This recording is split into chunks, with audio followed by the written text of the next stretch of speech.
Shalom Bapak Ibu Saudara yang dikasihi oleh Tuhan, selamat pagi. Biarlah kita tetap bersuka cita, kita boleh mempersiapkan diri kita untuk menyambut kebenaran firman Tuhan. Sebelumnya mari kita akan berdoa, mempersiapkan diri kita untuk diberkati dengan firman Tuhan. Mari kita berdoa.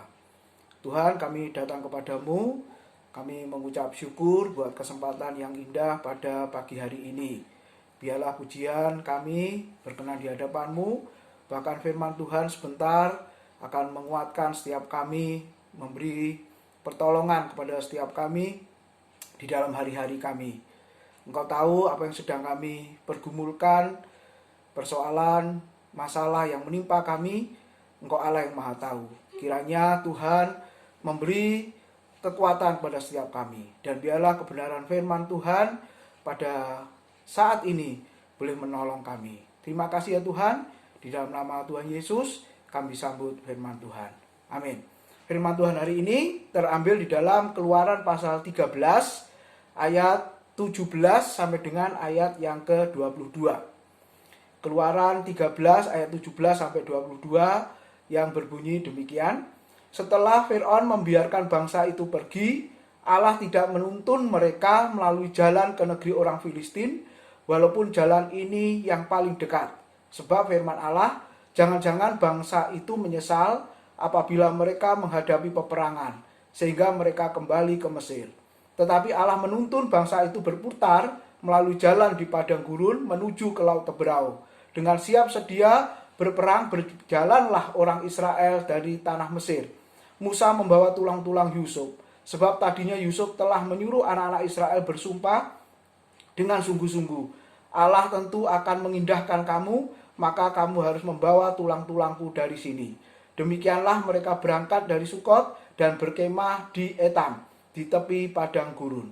Tuhan berjalan di depan mereka pada siang hari dalam tiang awan untuk menuntun mereka di jalan, dan pada waktu malam dalam tiang api untuk menerangi mereka, sehingga mereka dapat berjalan siang dan malam. Dengan tidak beralih, tiang awan itu tetap ada pada siang hari dan tiang api pada waktu malam di depan bangsa itu. Amin. Saudara, judul firman Tuhan siang ini adalah pengalaman di padang gurun. Ketika saya membaca satu buku, di situ dikisahkan tentang hamba Tuhan yang memiliki seorang anak laki-laki, lalu anak itu melanjutkan kuliah ke luar negeri. Nah, hamba Tuhan ini memberi uang secukupnya, kemudian dia berkata kepada anaknya, sisanya kamu yang harus berjuang sendiri, mencari tambahan sendiri. Dan apa yang dilakukan oleh anak itu, Bapak Ibu, anak itu akhirnya bekerja sambil kuliah sampai menyelesaikan studinya di luar negeri. Kemudian ketika sudah lulus, balik ke Indonesia, kemudian pada saatnya menikah, maka hamba Tuhan ini juga berkata kepada anaknya, nanti waktu kamu menikah, rundingkan dengan istrimu, calon istrimu sekarang, bahwa sumbangan uang pemberian dari para tamu nanti seluruhnya akan dipersembahkan untuk pekerjaan Tuhan. Jadi katakan kepada calon istrimu setuju atau tidak. Apa yang saudara pikirkan dengan kisah ini, saudara? Bukankah uang sumbangan itu yang diharapkan untuk memulai kehidupan rumah tangga yang baru? Nah, kemudian ketika dirundingkan, saudara, istrinya setuju. Apa yang terjadi, saudara? Sebab ketika pernikahan dilangsungkan, maka yang hadir para undangan itu sangat banyak. Kenapa kok sangat banyak? Lalu papahnya berkata kepada anak ini, semua orang itu datang bukan karena kamu, tapi semua orang itu datang karena menghargai papa. Karena beliau ini adalah seorang hamba Tuhan yang terkenal baik di Indonesia maupun sampai ke luar negeri. Jadi para tamu undangan itu datang bukan karena kamu, tapi karena papa. Nah, saudara-saudara, kita boleh bayangkan seorang papa mendidik anaknya sedemikian rupa, seorang hamba Tuhan mendidik anaknya sedemikian rupa dari bawah, bahkan dari nol, saudara-saudara. Dan sampai hari ini kita bisa melihat anak ini akhirnya berhasil juga menjadi seorang hamba Tuhan. Nah, Bapak Ibu Saudara, bagaimana dengan kita para orang tua ketika mendidik anak-anak kita? Apakah kita sudah mempersiapkan segala sesuatunya? Kalau kita mempersiapkan segala sesuatunya memang baik, karena orang tua yang sangat mengasihi anaknya, mencintai anaknya. Tapi ingatlah, apakah kita mengajarkan anak itu berjuang dari nol, berjuang dari tidak ada apa-apa, tahu, mengalami rasanya perjuangan itu seperti apa. Nah, hari ini kita belajar, saudara, orang Israel sebelum memasuki negeri perjanjian, tanah yang dijanjikan oleh Tuhan, tidak diberikan dengan segera, tidak diberikan dalam waktu yang cepat, saudara. Tidak. Kenapa? Karena Tuhan mengajar umatnya, mendidik umatnya, supaya mereka berjuang dari nol. Nah, firman Tuhan tadi mengatakan, saudara, mereka harus berada di padang gurun. Dan kalau Bapak Ibu baca sepanjang kitab Keluaran, firman Tuhan mengatakan mereka di padang gurun selama 40 tahun. Bapak Ibu Saudara, tempat padang gurun, tempat yang tidak enak. Di situ Alkitab Keluaran 15 ayat 22 mengatakan tempat yang tidak ada airnya, tempat yang tidak nyaman. Ada binatang-binatang liar seperti ular, angin kencang, kalau siang hari sangat panas dan kalau malam hari sangat dingin. Tetapi Alkitab mengatakan Tuhan tetap memberikan perlindungan kepada umatnya. Memberikan tiang awan di siang hari supaya tidak menjadi panas, dan tiang api di malam hari supaya tidak menjadi dingin. Bapak Ibu Saudara, di Alkitab ada beberapa tokoh yang mengalami masa padang gurun. Mengalami masa yang tidak enak, saudara. Mengalami masa perjuangan. Yang pertama di dalam kitab Keluaran pasal 3 ayat 1-5. Di situ ada seorang yang namanya Musa. Kita berkata selama 40 tahun di padang gurun untuk mengembalakan kambing domba mertuanya. Kalau kita lihat umur Musa itu dibagi 3 ya, dari 120 tahun. 40 tahun pertama di Mesir, kita berkata dididik dengan segala hikmat orang Mesir. Lalu 40 tahun kemudian di padang gurun, dan setelah umur 80 tahun, 40 tahun kemudian barulah diutus Tuhan untuk mengembalakan atau memimpin umatnya keluar dari Mesir. Kita bisa bayangkan proses yang dialami oleh Musa. Kemudian bangsa Israel sendiri di padang gurun selama 40 tahun. Dan Alkitab mengatakan mereka melakukan persungutan, mereka melakukan pemberontakan, dan Alkitab berkata mereka mencobai Tuhan. Tercatat di Bilangan pasal 14 ayat 1-3. Kemudian ada seorang nabi yang namanya Elia. Kalau saudara baca di 1 Raja-Raja 19 ayat 4, di situ dikatakan apa? Karena takut kepada Ratu Isabel, akhirnya dia lari ke padang gurun, dan Alkitab berkata ingin mati di sana. Lalu siapa lagi, saudara? 1-23 ayat 14-17. Di situ ada seorang Daud lari ke padang gurun karena takut dibunuh oleh Saul. Lalu kita masuk ke dalam perjanjian baru, saudara, Yohanes Pembaptis. Matius 3 ayat 1, Lukas 1 ayat 80. Di situ katakan pelayanannya di padang gurun Yudea. Dia berkhotbah di padang gurun Yudea. Khotbah yang sangat singkat, padat, jelas. Dia berkata, bertobatlah sebab kerajaan surga sudah dekat. Dan Alkitab berkata, banyak di antara mereka yang akhirnya bertobat minta dibaptis. Lalu setelah itu, Bapak Ibu, di Matius pasal 4 ayat 1-11, di situ dikatakan Yesus dibawa oleh Roh Kudus ke padang gurun untuk dicobai oleh iblis sebelum pelayanannya ke dalam dunia ini. Lalu ada lagi seorang hamba Tuhan yang namanya Paulus. Galatia 1 ayat 17-18. Firman Tuhan berkata, ia pergi ke padang gurun Arab. Di sana dia belajar, saudara. Lalu kitab Wahyu pasal 12 ayat 6. Di situ seorang perempuan dikatakan dilarikan Allah di padang gurun. Bapak Ibu Saudara, dari tokoh-tokoh ini, mungkin pada siang hari ini juga saya dan saudara, kita semua mungkin ada yang berkata, aku juga sedang ada di padang gurun. Bapak Ibu Saudara, Alkitab mengajarkan apa? Paling tidak ada 3 hal yang kita renungkan pada siang hari ini. Yang pertama, kita kembali ke Keluaran pasal yang ke-13 ayat 17 sampai 18. Di situ dikatakan setelah Fir'aun membiarkan bangsa itu pergi, Allah tidak menuntun mereka melalui jalan ke negeri orang Filistin, walaupun jalan ini yang paling dekat. Sebab firman Allah, jangan-jangan bangsa itu menyesal apabila mereka menghadapi peperangan, sehingga mereka kembali ke Mesir. Ayat 18. Tetapi Allah menuntun bangsa itu berputar melalui jalan di padang gurun menuju ke laut Teberau. Dengan siap sedia berperang, berjalanlah orang Israel dari tanah Mesir. Bapak Ibu Saudara, yang pertama, pengalaman di padang gurun mengajarkan apa?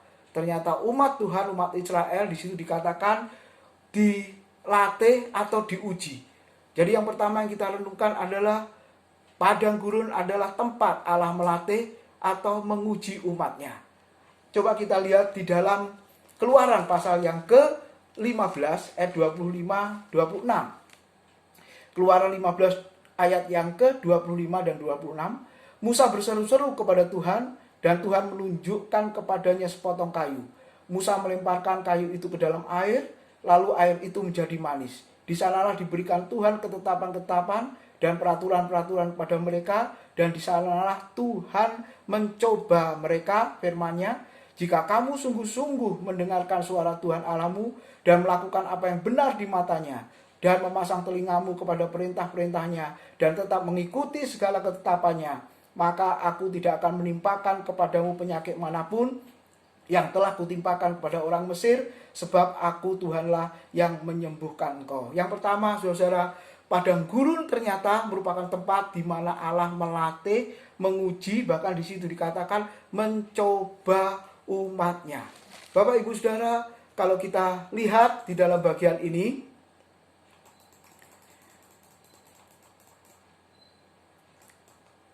ya, di situ dikatakan Fir'aun membiarkan bangsa itu pergi. Allah tidak menuntun mereka melalui jalan ke negeri orang Filistin, walaupun jalan ini yang paling dekat. Sebab firman Allah, jangan-jangan bangsa itu menyesal apabila mereka menghadapi peperangan, sehingga mereka kembali ke Mesir. Tetapi Allah menuntun bangsa itu berputar melalui jalan di padang gurun menuju ke laut Teberau. Dengan siap sedia berperang, berjalanlah orang Israel dari tanah Mesir. Bapak Ibu, kalau disuruh kita memilih, saudara, umumnya kita ingin melalui jalan jauh atau jalan dekat. Jalan jauh atau jalan pintas, saudara. Ya, kita mau yang cepat atau yang lama, istilahnya seperti itu. Nah, kita boleh belajar di situ, pasti kita akan menjawab jalan yang dekat atau jalan yang cepat. Firman Tuhan mengatakan, ketika bangsa Israel itu pergi, di situ dibiarkan oleh Fir'aun pergi, Allah tidak menuntun mereka melalui jalan ke negeri orang Filistin, walaupun jalan ini yang paling dekat. Nah, saudara-saudara, kita boleh belajar di sini, boleh merenungkan di sini, ternyata Allah membawa umatnya ke jalan yang jauh, kalau boleh dikatakan adalah jalan yang berputar, saudara. Untuk sampai ke negeri Kanaan, kalau melewati sebelah utara, laut sebelah utara, itu sebenarnya cepat, paling ya 1 bulan, 2 bulan sudah sampai ke sana. Itu kalau jalan terus, Bapak Ibu Saudara, bisa sampai ke negeri Kanaan. Tapi Tuhan tidak mengizinkan bangsa Israel seperti itu. Kita boleh melihat bagian ini, Tuhan ingin umatnya menempuh jalan yang jauh, jalan yang berputar. Lalu ketika mereka berjalan, terutama di dalam kitab Bilangan, di situ dijelaskan ada tiang awan. Ketika berjalan, mereka berjalan. Kalau tiang awan itu berhenti, mereka juga berhenti lalu berkemah. Ada kalanya berhenti singkat, ada kalanya berhenti lama, saudara. Jadi bergantung tiang awan pada siang hari atau malam, tiang api pada malam hari.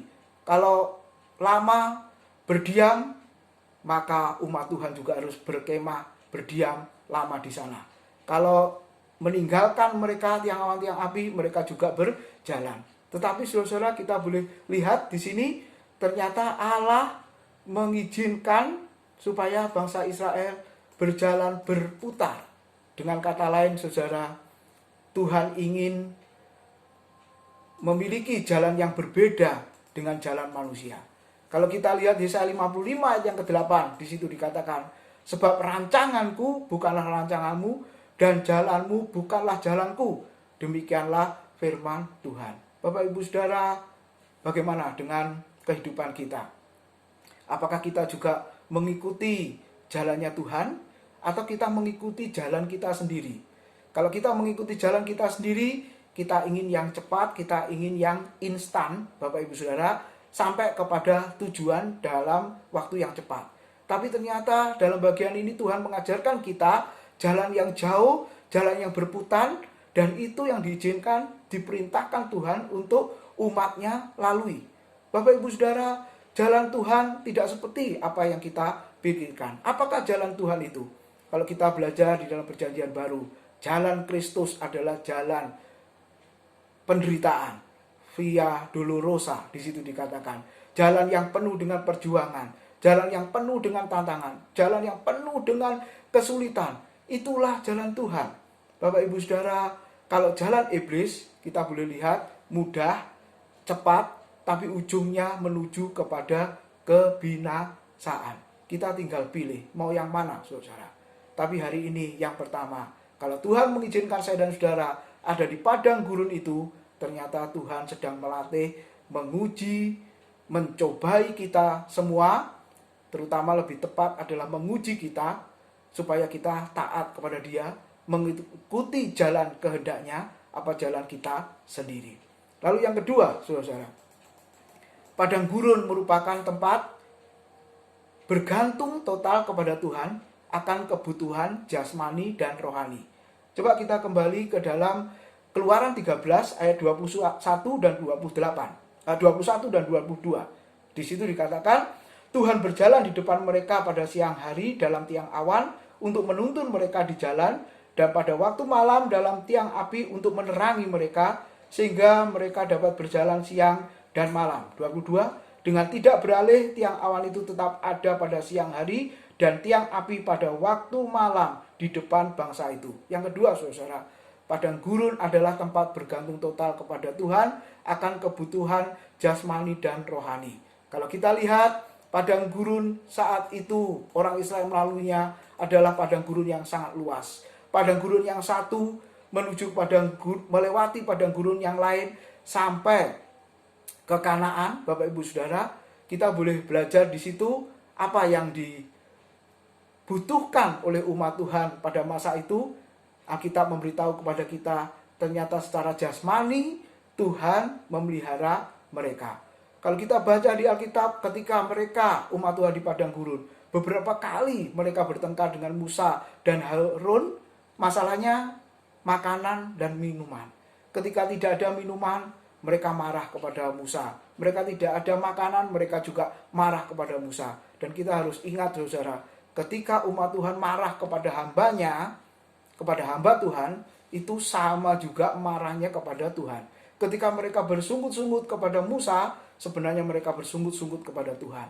Ketika mereka bertengkar dengan hamba Tuhan, dengan Musa pada saat itu, sesungguhnya mereka juga bertengkar dengan Tuhan. Bapak Ibu Saudara, apa yang kita lihat di dalam bagian ini? Ketika Musa berdoa, firman Tuhan berkata, Tuhan menunjukkan kuasanya di depan mata umatnya. Dan secara jasmani kita boleh lihat Tuhan berjalan di depan umatnya. Diberinya tiang awan dan tiang api. Diberi air minum. Bahkan air pahit, saudara, diubah menjadi air yang manis. Ketika mereka perlu makanan, firman Tuhan mengatakan disediakan mana. Roti yang turun dari surga selama 40 tahun. Keluaran 16 ayat 1 sampai 4. Bahkan ketika mereka ingin daging, Tuhan mengizinkan, memerintahkan banyak burung puyuh berterbangan di sana. Dan ini menunjukkan bahwa Tuhan memelihara umatnya selama di padang gurun. Bahkan kalau Bapak Ibu baca kitab Ulangan pasal pertama, firman Tuhan mengatakan apa? Pakaian yang dipakainya pun tidak rusak, kasut yang ada di kakinya pun ketika mereka berjalan juga tidak rusak. Ini mau menunjukkan apa, Bapak Ibu Saudara? Ternyata walaupun di padang gurun, tempat yang tidak enak, tempat yang tidak nyaman, tempat yang penuh dengan kesulitan, perjuangan dan pergumulan, justru Tuhan memelihara mereka. Dan yang kedua, Bapak Ibu, secara rohani kita boleh lihat tadi di dalam kitab Keluaran pasal yang ke-15, Saudara, ayat yang ke-26 dikatakan, jikalau kamu sungguh-sungguh mendengarkan suara Tuhan Allahmu dan melakukan apa yang benar di matanya dan memasang telingamu kepada perintah-perintahnya dan tetap mengikuti segala ketetapannya dan seterusnya. Yang kedua, secara rohani ternyata Tuhan memberi hukum, ketetapan atau firman Tuhan di sana. Mengapa firman Tuhan itu sangat penting? Ingat apa yang dikatakan Tuhan Yesus kepada si iblis itu di Matius pasal 4 ayat 4. Ketika Tuhan Yesus puasa, lapar, lalu dicobai oleh si iblis, lalu si iblis berkata, buatlah batu-batu ini menjadi roti. Tuhan tidak lakukan itu, saudara. Tapi Tuhan menjawab, sebab manusia hidup bukan hanya dari roti saja, tapi dari setiap firman yang keluar dari mulut Allah. Bapak Ibu Saudara, kita boleh lihat secara jasmani Tuhan memenuhi, secara rohani Tuhan juga memenuhi. Di padang gurun Tuhan juga memberikan firman-Nya, Bapak Ibu Saudara. Di tempat yang sulit Tuhan memberikan firman-Nya supaya orang Israel, umat Tuhan bisa bertahan. Dan pada saat-saat ini kita semua banyak yang mengalami masa yang sulit, saudara. Secara jasmani, percayalah Tuhan memelihara kita. Dan yang terpenting secara rohani, Tuhan juga memberikan firman-Nya kepada kita. Walaupun kita tidak bersama-sama beribadah, berkumpul bersama di gereja, tapi kita bisa beribadah di rumah masing-masing. Dan firman Tuhan berkata, secara rohani, firman Tuhan juga sangat dibutuhkan. Firman Tuhan terus diberitakan. Kita bisa mendengar banyak firman Tuhan yang ada di media sosial dan lain sebagainya. Kita bisa banyak belajar di sana. Bahkan gereja kita pun sudah memberikan beberapa acara ya. Nah, harusnya seluruh jemaat mengikutinya supaya di sana firman Tuhan diberitakan, didiskusikan, di-sharingkan, dan supaya jemaat boleh dikuatkan di situ. Dan biarlah jemaat menyadari seperti yang dikatakan oleh Tuhan Yesus, bahwa manusia hidup bukan dari yang jasmani, dari roti secara fisik, saudara, tapi dari setiap firman yang keluar dari mulut Tuhan. Apakah roti yang turun dari surga itu? Yesus pernah berkata di Yohanes pasal 6 ayat yang ke-51. Ternyata di dalam perjanjian lama, Bapak Ibu, di situ juga ada tipologis dari Tuhan Yesus. Ternyata memang iman perjanjian lama, tokoh-tokoh perjanjian lama, orang-orang perjanjian lama, memang tujuannya adalah ke Kristus. Makanya sampai Tuhan berkata, akulah roti hidup itu. Bapakku mengirimkan roti yang turun dari surga kepada orang Israel. Nah, barang siapa makan roti ini, mana ini, kamu akan mati. Tapi barang siapa makan roti yang kuberikan kepadamu, engkau akan hidup selama-lamanya, dan engkau akan kubangkitkan pada akhir zaman. Apakah roti yang turun dari surga? Yesus sendiri. Barang siapa percaya kepadanya, dia akan hidup selama-lamanya. Bapak Ibu, secara rohani, firman Tuhan itu sangat penting untuk kita butuhkan di saat-saat yang seperti ini. Firman Tuhan yang menguatkan kita, firman Tuhan yang menghibur kita, firman Tuhan yang memberi pertolongan dan perlindungan kepada kita, bahkan firman Tuhan yang memberi sukacita yang besar yang Tuhan berikan kepada kita di saat yang seperti ini. Lalu yang ketiga, yang terakhir Bapak Ibu, padang gurun adalah tempat tinggal sementara sebelum orang Israel masuk ke tanah Kanaan, tanah perjanjian. Saudara-saudara, Kanaan adalah tempat permanen bagi bangsa Israel. Tetapi kita boleh lihat orang Israel yang lahir di Mesir tidak diberi hak untuk memasuki negeri perjanjian itu. Bahkan Alkitab berkata mereka semua yang lahir di Mesir mati di padang gurun, saudara. Kenapa? Karena mereka tidak layak masuk ke negeri perjanjian. Mereka sudah diuji dan mereka tidak lulus, saudara. Mereka penuh dengan persungutan, pemberontakan. Bahkan Kisah Rasul pasal 7 mencatat mereka penuh dengan penyembahan kepada Allah lain, menyembah kepada berhala. Mentalitasnya Mesir masih ada, saudara. Karena di Mesir mereka tinggal lama, 400-an tahun di sana, dan di sekelilingnya penuh dengan dewa-dewa, penuh dengan ala-ala Mesir. Dan itu ternyata tidak bisa dilupakan begitu saja. Dan ketika mereka di padang gurun, Alkitab berkata, mereka juga menyembah berhala. Kecuali dua hamba Tuhan yang setia, yaitu Yosua dan Kaleb, yang diizinkan Tuhan masuk ke negeri perjanjian. Mereka orang-orang yang sangat setia di dalam mengikut Tuhan. Saudara boleh baca di Bilangan 13 ayat 30, 31, dan pasal 14 ayat 6 sampai dengan ayat yang ke-9. Generasi yang pertama semua mati di padang gurun, kecuali Yosua dan Kaleb. Kita boleh belajar, saudara. Dan yang lahir di padang gurun, itulah yang mewarisi tanah perjanjian. Saudara, sama seperti padang gurun adalah tempat yang sementara. Saudara, demikian juga dunia ini.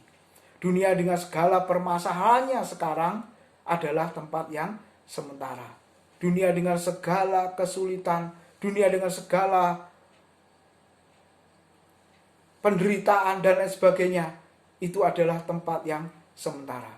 Mari kita lihat ayat yang terakhir di dalam 2 Korintus pasal yang ke-5 ayat yang pertama. 2 Korintus pasal 5 ayat yang pertama, di situ dikatakan, karena kami tahu bahwa jika kemah tempat kediaman kita di bumi ini dibongkar, Allah telah menyediakan suatu tempat kediaman di surga bagi kita, suatu tempat kediaman yang kekal yang tidak dibuat oleh tangan manusia. Bapak Ibu Saudara, benar, dunia ini adalah dunia yang sementara. Oleh sebab itu, saat hidup sekarang ini, fokuslah kepada kehidupan yang akan datang. Sama seperti orang Israel di padang gurun 40 tahun, dan akhirnya mereka masuk ke negeri perjanjian. Demikian juga Bapak Ibu Saudara kita yang masih ada di dalam dunia ini pun juga merupakan tempat yang sementara. Mungkin saudara siang hari ini berada di padang gurun itu. Penuh dengan kesulitan, penuh dengan permasalahan, penuh dengan tangisan, air mata, penderitaan. Ingatlah Bapak Ibu, apa yang sudah dikerjakan oleh Tuhan. Walaupun di padang gurun sekalipun, Tuhan memelihara dan melindungi umatnya. Jadi 3 hal yang kita renungkan, kalau saya dan saudara, Bapak Ibu semua ada di padang gurun, ingatlah bahwa itu tempat Allah melatih saya dan saudara. Ketika kita di padang gurun, ingatlah itu merupakan tempat Tuhan mengajar kita untuk bergantung sepenuhnya kepada Tuhan. Dan yang terakhir, ingatlah di padang gurun itu merupakan tempat tinggal yang sementara. Oleh sebab itu, biarlah kita mohon anugerah kekuatan dari Allah Roh Kudus untuk menolong kita menjalani hari-hari ini, supaya pada saatnya Tuhan boleh menyatakan kuasanya kepada hidup kita. Amin. Kiranya Tuhan memberkati kita pada siang hari ini. Mari kita berdoa, bersyukur buat kebenaran firman yang sudah disampaikan. Tuhan, kami mengucap syukur kalau pada saat ini Engkau sudah berbicara kepada setiap kami, mengingatkan kami, mengajarkan kami ya Tuhan, walaupun kami seolah-olah berada di padang gurun, sama seperti umat-Mu ada di padang gurun, sama seperti tokoh-tokoh hamba-hamba Tuhan ada di padang gurun. Biarlah Engkau memberi kekuatan kepada setiap kami, sebab kami tahu Engkau Allah yang tidak meninggalkan kami. Engkau memelihara kami, Engkau melindungi kami, bahkan Engkau berjalan di depan kami ya Tuhan, dan kami boleh mengikut kemana Engkau pergi. Oleh sebab itu pada siang hari ini, tolonglah setiap kami, kuatkan setiap kami, supaya kami tetap taat, tetap setia kepada Tuhan. Kami percaya Engkau menguji kami, supaya kami boleh mengalami kemurnian, supaya kami boleh mengalami kemenangan, supaya kami boleh mengalami Tuhan terbebasnya dari masalah ini ya Tuhan. Kami percaya kiranya Tuhan boleh menolong setiap kami. Terima kasih Tuhan, berkati anak-anak-Mu yang sudah mendengarkan kebenaran firman-Mu. Kami percaya ya Tuhan, Engkau sudah menolong, memberi kekuatan kepada setiap mereka. Dalam nama Tuhan Yesus, kami sudah berdoa dan mengucap syukur. Amin. Tuhan memberkati.